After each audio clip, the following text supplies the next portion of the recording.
Good evening and welcome back to Mystic Matters. Once again, this is the Greater Mystic Chamber of Commerce, and you're looking at a sort of a solo shot because Kristin wasn't able to be with me this evening, and believe it or not, she said you can do this on your own. So just a quick shout out to Kristin. You know I miss you, Kristin, and we had a great show last week. But please do come back soon. I just missed your energy. So anyways, we're the Greater Mystic Chamber of Commerce. And once again, just a shout out in the second week of August. We really are looking for some volunteers for our Mystic Outdoor Art Festival. It's a wonderful time to get together with all those people on the streets. Of all the artists, this year we'll have over 250 artisans on the streets, including crafts, and a lot of great sponsors as well. Also, Downtown Mystic. No other place to be except for Downtown Mystic in the summer times, and it's an opportunity to support our restaurants, to support our shops, and also the Greater Mystic Chamber of Commerce. We are heating up. It's summertime in Downtown Mystic. So, and all of Mystic, we got the old Mystic Village along the shoreline. So make sure you come down and support. But this evening is fantastic, and I'm kind of excited that I'm just co-hosting by myself because I've gotten to know just within a few minutes this wonderful person that I'm going to open up to. So, Kathleen. Hello. Welcome to Mystic Matters. This is Kathleen. She is the CEO of the ARC in New London, but she's going to clarify something for us because she's got some exciting news with the merger. So, Kathleen, welcome. Thank you. And you just have to just really quickly tell us about the merger and what is ARC? The ARC is a national civil rights movement supporting people with intellectual and developmental disabilities who are probably the most marginalized people on the planet. And so we're very excited because as the ARC New London County, we have been existing for 67 years. North of us was the ARC Quinnebog Valley. 67 years? 67 years. In New London or 67 years as an organization? As a national movement and also for New London and Quinnebog Valley.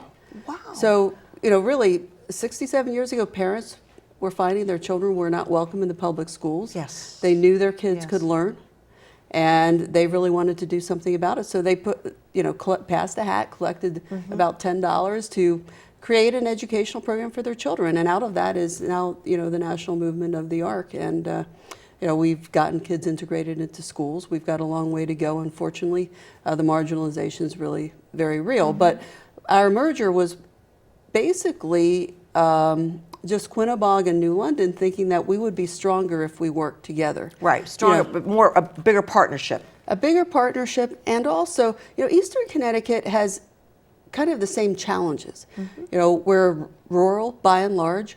A lot of the funding that's done and the formulas coming out of Hartford are coming out of urban areas. The studies are done in urban areas. Yes. So when you talk about things like transportation, you talk about things like recruitment and employees and training and things like that. A lot of the problems in Eastern Connecticut, north, south, they're about the same kind of challenge. And so that's correct, yeah. We figured we'd pool our resources. And usually when people talk mergers and social service agencies, they're looking for strengths in, say, IT, technology, right. development, that's what a lot of fundraising, yes, right. finance. You combine record keeping, and you can do payroll. When we did a merger about 5 years ago with Secor Inc., and when we did that merger, we were able to take somebody who was working, say, 30 hours a week. She was interested in increasing her hours, and we were able to add 5 hours to her week and take on 50 more people in payroll. Sure. And save all that money. So really, there are a lot of savings that can be realized. Technology really is a leveler for people with IDD. People can, have communication aids, beam technology, e-mats. So there's a lot more freedom, books that talk. So learning, training opportunities. So technology is just it's a great way to save operationally. Yeah. It's also a great way to help connect people with IDD to their community and to one another. So did you combine the boards as well? We did. Wow. That's a shrewd question. Wow. Let's talk about that for a second. That is always, as you seem to know, that's really the challenge. And so Because I think it's a great idea because it's resources and, like you said, as a whole, the impact is much greater, I think. It tests one's mettle as a I negotiator. love this. Test one's mouth. That's great. And so we did work it out. Yeah. And you have people who are really, the nice thing about nonprofits is you have people whose heart is really in it. You have people who really believe in it. And so people stand on principle, but they really are flexible and they're going to do what they need to do for the good of the mission. And that's really what happened. As you were talking earlier, you're on a lot of boards. A lot of people who are on boards serve on multiple boards. And so usually if somebody who maybe, they have a little bit more responsibility or their work has picked up the pace or they're at a point in life where maybe they want to free up some time over here so they can do that. Right, right. So, but still being mission focused. Yeah. So really the heart of the negotiation is how many people from this agency end up on the board, how many people from this agency end up on the board. The people involved, usually you can work that out. Right. But how many board seats an agency gets when they merge, that's very serious business. Yes, it is. It is. But it has worked out. Absolutely. Yeah. So let's move into some of the programming, Kathleen, and some of the challenges. Well, as you know, there have been budget cuts. Yes. For the last 10 years. Yes. All nonprofits fight for their, the dollars. Yeah, right. And so that's another reason that merging can be important because if you're adopting technologies, time-saving, GPS technology, for example, yes, driving the speed limit is safer, but it also saves gas. Gas is expensive. So we do a lot of e-record keeping. We do GPS.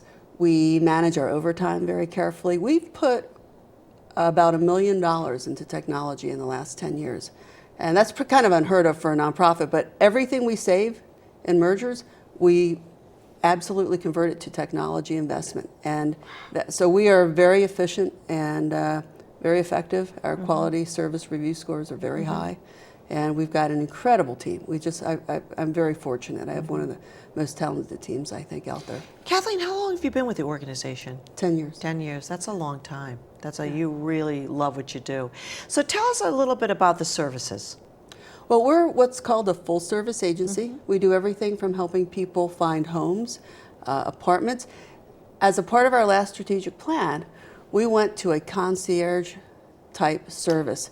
So we ask everybody who lives in a group home or a home that we operate, are you happy? Do you want your own apartment? If the person says yes, we immediately set about trying to find that person an apartment in the community. Same thing with jobs. We help people find jobs. We have micro businesses, so we work in real time with a real economic platform, training people to get real job skills in the real world. And we have in-home supports. We have a great volunteer corps where people with IDD give back, over 1,200 hours for, That's amazing. Thousands of dollars in service value. And so, we're always looking to, we like to say, see the ability. And we're always looking to show the ability in the community. We've made a commitment to excellence. If it comes out of the Arc Eastern Connecticut, it's got to be excellent. Yeah. So, we talk about IDD, and and I'm familiar with it, familiar with the organization. But are we still at a place, Kathleen, where there's stigma? Is there still that, we've come a long way, and you've seen it in 10 years, but I notice that there's a lot more people that are working and amongst have regular jobs, and I see them, and they're capable. Yes. And we talked about the intellect. They can do things. They can learn. Yeah. But is it still at that point where we're looking and saying, well, they're different? There's a lot of good news out there, as you say. I see a lot more openness. I think kids today really have a much broader outlook, big hearts, wanting to include people where maybe 10 years ago that wasn't going to happen. Yeah. However, I have to tell you, I get very frustrated. Very frustrated because people say things to people with intellectual and developmental disability without regard for the fact that the person understands what's being said. We ask people not to use the R word. A person with IDD knows what that word means. They've had it thrown at them all their lives. It's really very frustrating when we're trying to help people get job placements. You know, recruiters say things that they would not be legal to say about or to anyone else. So there's still quite a bit of work to do. And so there's still that education that we need to, and get out. That's one get of our out there. primary responsibilities, frankly. Okay. And as an organization, what type of fundraisers do you do? Well, we have, now that we're combined as the Arc Eastern Connecticut, we picked up a couple of more fundraisers, but we do some really fun things. For example, our film festival features short films about and featuring people with intellectual and developmental disabilities. Really inspiring. So I have to tell you, I have a friend who owns a hardware store. He came to see it. He sits in the back row crying. Oh, These are uplifting, Yes. they're touching, and there's not a dry eye in the place when people leave. They're just really, they change your perspective. Even somebody like Sure. me who does this Yeah. and sees things every day, sees But inspiring when things is this? every day. When is this film festival? Every spring. Okay, so every spring At the is there- Mashantucket Pequot Okay. Museum, really a great facility. And we've got a great silent auction connected to it. This year, though, it was really exciting because one of the films featured people with Down syndrome who wanted to dance. And so we I've been partnered. there with the Down syndrome.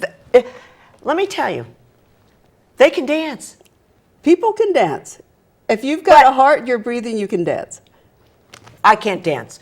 I'm not very good at it myself, to be honest with you. Oh, that must have been But we fantastic. partnered with the Eastern Connecticut Ballet. Yeah. And Kristin Finch, who is an Yep. adaptive dance instructor. After that film clip played, then the Eastern Connecticut Ballet and people we serve who wanted to do dance, did a dance routine. Right. It was just really, it was beautiful. It was So that absolutely happens beautiful. every year? Happens every spring. And it's advertised? Yeah, new films every year. And Okay. we survey people, and the film that's the most popular that in any given year, we show the next year along with Okay. some new films. All right. We also have a murder mystery theater in the Northeast. That is fun. This year it was a Roaring Twenties theme. And when was that?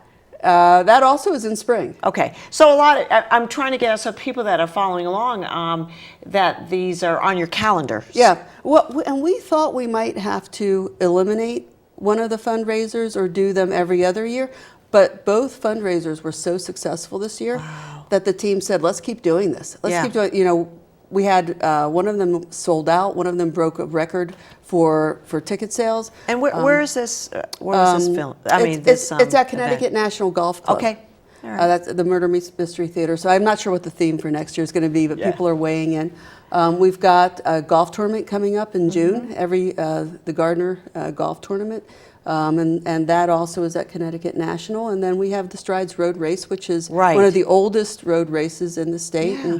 And we're going to try to get 500 runners this year. You get that many runners? We have in the past, and we are, about at half. And we think now with our new team, selling, Okay. north and south, and educating people, we think 500 is an absolutely attainable goal. Wow.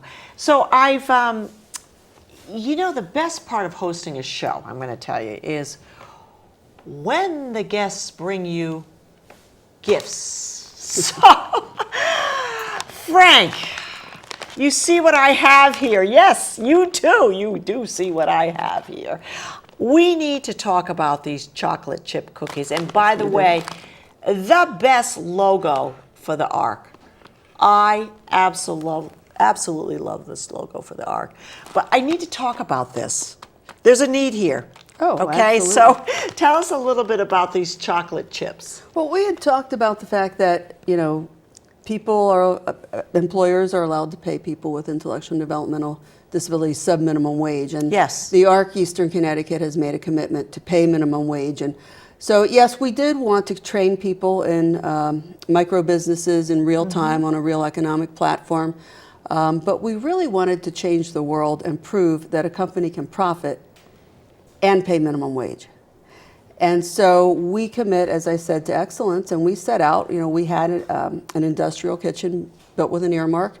We partnered with the Mentoring Corps for Community Development. So there's an actual kitchen in a big. Actually, right now, we have a kitchen, and we're in the ShopRite kitchen over in New London, baking cookies all day long. Okay. And with an industrial oven that Harvard Business School alumni of Connecticut helped to pay for, Dominion, the community foundation, we've got some incredible community support. And this cookie, you know, we called in some partners and said, okay, this is what our chef can make. You know, what's the best prospect? And did you have a cookie tasting? well, we've had many cookie tastings, and they're very popular.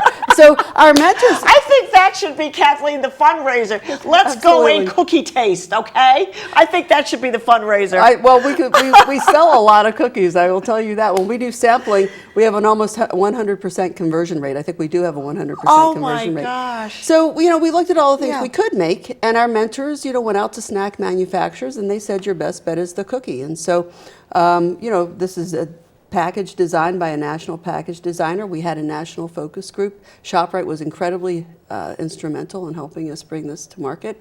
And we have, you know, some ARCs elsewhere in the country are thinking they might want a franchise. So we're working on getting our supply chain in place. You know, we need to make sure we can handle the online sales, the cookie bags. You know, not every printer can print cookie bags. They have to be FDA approved. And Sure, yeah. so yeah, it's a process, but we're on our way, and we're in over 20 stores. We're in Big Y. We're in I see that. ShopRite, and our goal is to be in every grocery store in But Connecticut. even in the, I think I saw, Fiddleheads, Flanders Fish Fiddleheads, Market, yeah, a lot. And L&M Gift Shop, McQuaid's, absolutely, and Flanders Fish Market, yeah. Ace Hardware, and of course a lot of the big Ys.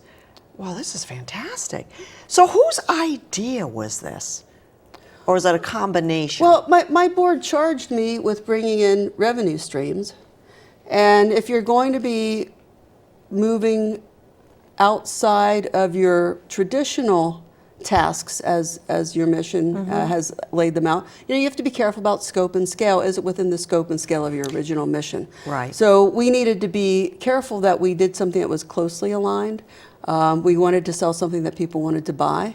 And then the idea of jobs, you know, the employment rate for people with IDD has been flat for 20 years. There's this sense that paying minimum wage is okay. We don't think it is okay. Paying sub-minimum wage is okay, and we don't think it is. We think you have to pay minimum wage. So we set about to create a couple of businesses, and we actually have a lawn crew. We have a cleaning crew. The Arc Quinnebog, when we merged, has a recycling center, a redemption center, a really beautiful thrift shop. So we've got about 5 micro businesses, and they're all on business plans, and we're working them toward profitability. Wow, that's just truly amazing. It's unusual for a nonprofit to be Yes, as it is. entrepreneurial as Well, we are. you know, as a business owner, I'm listening to this, and this really sounds like a business model. But the other side of it, Kathleen, is a survival and a retention for the future.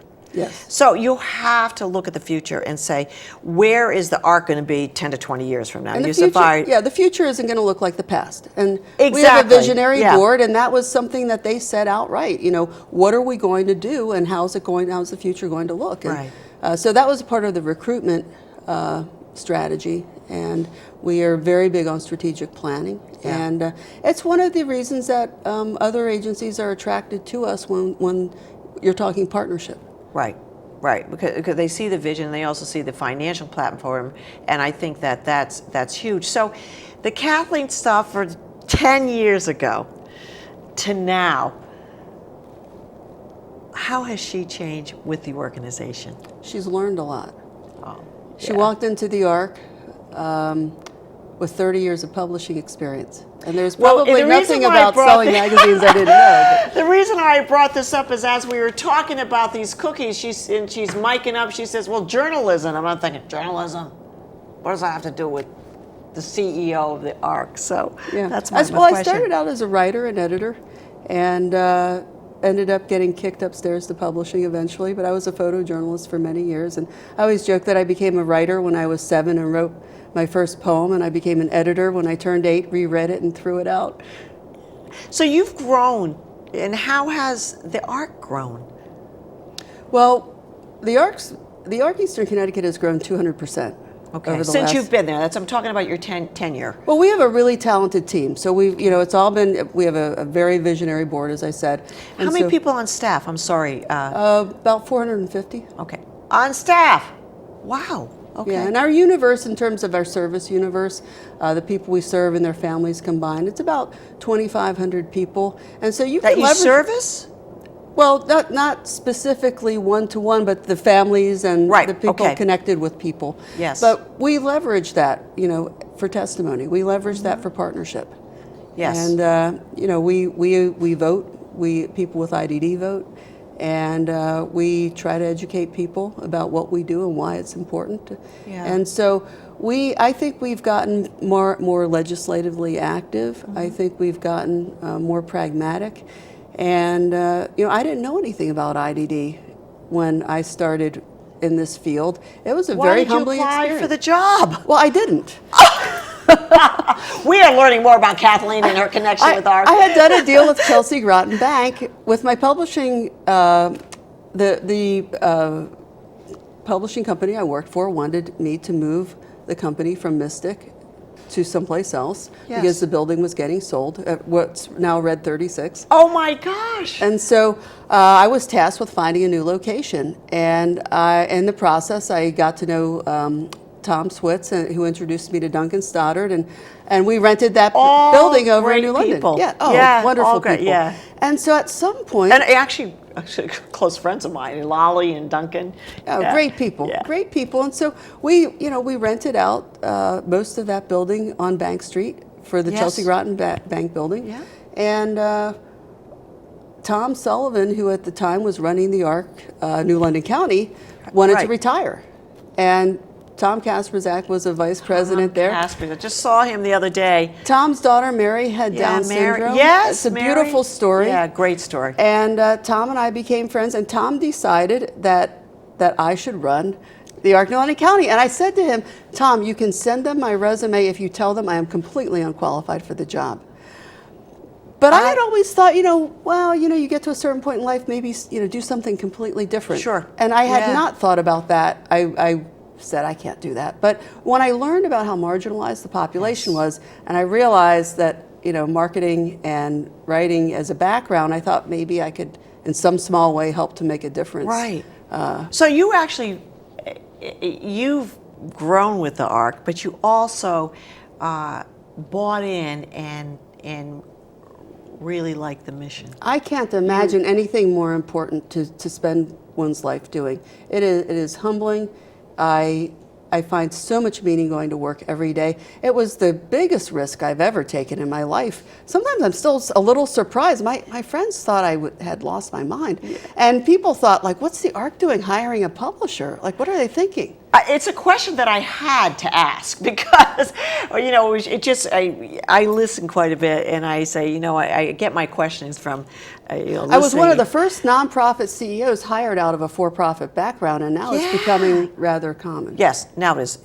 Yes, you're absolutely right. So my board was thinking that way early So when on. they were, the nominating board was thinking, we need this person. So they were looking 10 years out or whatever. Well, and I actually do presentations. I have a PowerPoint called From Courage to Cookies, and we'll be presenting with some people at the ARC National Convention.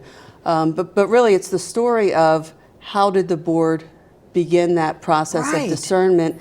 How do we end up at cookies? A lot of people say, "Oh, we want our cookie product. We want our cookie project." And I wish they wouldn't, because it was a very deliberate process put into place after the board decided what kind of leader they wanted to hire, and then tasked me with finding the way forward with them, and by building a team for the future, finding resources for the future. Right. And then we got community partners who helped us determine what product, would be the Right. best product, what could be profitable, what could potentially be profitable, and we're now moving our way toward profitability. But again, like you said, it's very strategic. Oh, very And strategic. you yeah. have to. You don't want to wake up one day and say, let's make something. No. So I do have a question. As usual. Is it only the chocolate chip cookies, and are you going to move forward? Because I sort of like shortbread too, Kathleen, and there's a couple of things if I could just interject here on the show. But is Well, this the only We have a chocolate farm chip? stand up on Route 117 where you can Okay. buy zucchini bread, you can buy a whole complement bars. So we make a lot of things. The plan for a mass market Yes. is the cookie, and The then cookie. we also, we're thinking chocolate chip, white chocolate chip, but there's also a white chocolate chip can't get over cranberry this. that is very Yes. popular up in Hartford. The legislators love those cookies. I can't imagine why they wouldn't. But it's fantastic. When you sort of walked in with this, I'm thinking, okay, ARC, cookies, and I knew that there had to be a story behind it. When did this evolve? We began working toward this about 5 years ago, and we started with a large chewy cookie. Okay, yeah. And that's where our community partners really helped us. We needed a 90-day shelf life. We needed an FDA-approved label. We needed to get the pricing right. And, everybody said they were really good, and we knew it was a good product, but it wasn't selling that briskly, and what was the issue with that? And so we started out looking at how Tate's was packaged. Yes. And at some point, I just couldn't get the price point where we needed it. Sure. And so we started looking to Pepperidge Farms, and that's when we realized that the cookies needed to be smaller. We needed to put fewer in And a pack. hard cookies Right, versus the soft. Yes, Yes. And Ken Capano said to me, if you can get the price to 22 cents, I'll sell your cookie. And so I got it from $1, we got it down to 50 cents. And then that's where, when we changed the packaging, we changed the size of the cookie.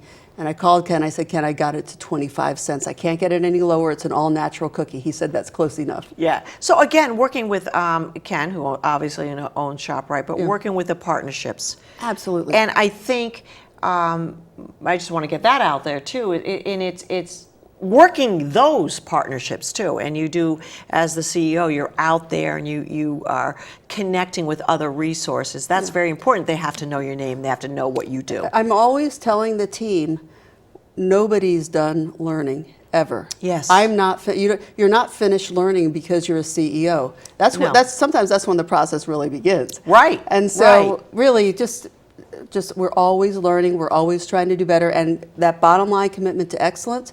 Because if you think that because I have intellectual and developmental disability that somehow I'm capable of less and I make the best cookie you've ever eaten, then your view of my ability is forever changed. So this is a very serious point with us. Absolutely. Absolutely. So, Kathleen, just tell me, I have a few minutes, and this is just, I don't know where the time went. I'm just so interested in this today. What is the future? What is 5 years going to look like for the ARC? I think we're going to have to decide whether we want to continue with the cookie as our project or maybe sell it and spin it off. Because that could be... Yes. If it's going to go as far as it can go, it probably will need investment. And so that's the kind of question that you bring to a board when the time comes. Yeah. I think we absolutely need to see people with intellectual and developmental disabilities employed at minimum wage nationally. Yes. I think the civil rights Yes, movement needs to I agree. I so totally agree. reach fruition with that. I want to see a lot more assistive technology so that people are part of their community, that people have social lives. I had mentioned that women with intellectual disabilities are sexually abused at a rate of 80%. Yes, surprising. I'm glad So you we tapped have into that. support groups for Yeah. survivors. Yeah. What you're seeing with our community volunteer corps, I want to see a lot more of that. I don't know if you know Franco from K-Hits, but I do. He does Yeah. Comedy for a Cause, Yeah. and the Disabilities Network of Eastern Connecticut wanted to do a fundraiser, and they wanted to see if they could partner some way with us. And so we went to our volunteer corps and said, is there anyone in the volunteer corps who wants to do stand-up comedy? Yeah. And so Yeah. a couple of guys, Eric and Russell, are doing stand-up comedy routines, raising money for DNEC. So I'd like to see that sort of thing not be so unusual. Okay. You have IDD, you want to be a stand-up comic, why not? Well, I'm going to tell you, I did this all by myself tonight. Okay, Kristin, you left me. But more to come. Kathleen, would you come back? Absolutely, Okay, I would come love back to. and visit. I would love to. Kathleen from the ARC, and I want to tell you, this has been a great show. We're going to wrap it up. I got the sign. We are the Greater Mystic Chamber of Commerce. Mystic Matters, we love you. Good evening. Thank you.